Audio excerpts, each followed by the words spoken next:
And the Lord said unto Abram, and this is the opening of the story, get thee out of thy country, and from thy kindred, and from thy father's house, unto a land that I will show thee.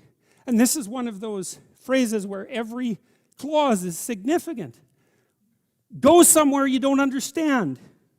That's the first thing. Get thee out of thy country. You know, back in the 1920s, there was a whole slew of American writers who ended up as expatriates in Paris, Hemingway among them, and who wrote The Great Gatsby.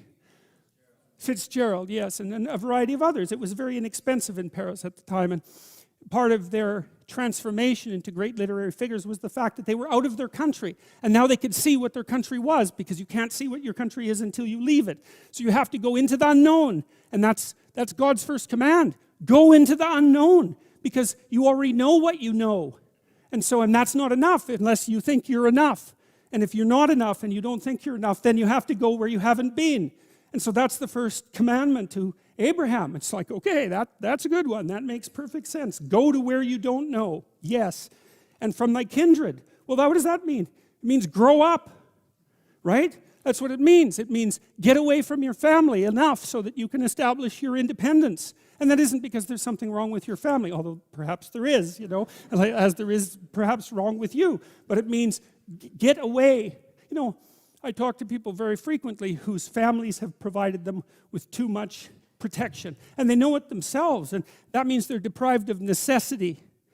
You know, one of the things that you see in the United States, for example, is that the children of first-generation immigrants often do better than their children. And the reason for that is that the children of first-generation immigrants have necessity driving them. And you don't know how much you need necessity to drive you, because maybe you're not very disciplined. And if a catastrophe doesn't immediately befall you if you don't act forthrightly today, then maybe you never act forthrightly, right? Because the gap between your foolishness and the punishment is lengthened by your unearned wealth, and so you never grow up and learn, and you have to get yourself away from your dependency in order to allow necessity to drive you forward. And that's to become independent and to become mature. And I think part of what's happening in our culture is that the force that's attacking the forthright movement forward of young men in particular is afraid of the power of men, because it's confused about the distinction between power and authority and competence. Like a man who has authority and competence has power as a byproduct, but the authority and competence is everything. And people who can't understand that fail to make the distinction between power and authority and competence, and they're afraid of power, and so they destroy authority and competence. And that's a terrible thing, because we need authority and competence. What else is going to allow us to prevail in the long run? And so you get away from your country, and you get away from your kin and from your father's house, right? And you go out there and you establish yourself in the world. It's a call to adventure. That's what the first lines in the Abrahamic story is, a call to adventure. So, great, unto a land that I will show you. Well, you know, what does that mean? You know, one of the things that I've been struck very hard by a number of writers, Carl Jung obviously among them. I mean, he wrote things like Nietzsche that if you understand them, they just break you into pieces, you know.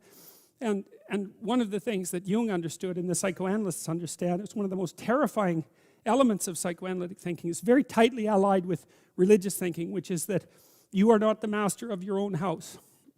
There are spirits that dwell within you, meaning you have a will and you can exercise a certain amount of conscious control over your being, but there are all sorts of things that occur within you that seem to be beyond your capacity to control. Your dreams, for example, that's a really good example, or your impulses, for example. You might think of those as so foreign from you that you don't even want them to be part of you. But more subtly even, how about what you're interested in, what compels you? Like, where does that come from? Exactly. Because you can't conjure it up of your own accord, you know. So if you're a student and you're taking a difficult course, you might say to yourself, well, I need to sit down and study for 3 hours. But then you sit down and that isn't what happens. Your attention goes everywhere. And you might say, well, whose attention is it then if it goes everywhere? Because you say it's your attention. It's like, well, if it's your attention, maybe you would be able to control it, but you can't. And so then you might think, well, Jen, just exactly what the hell is controlling it?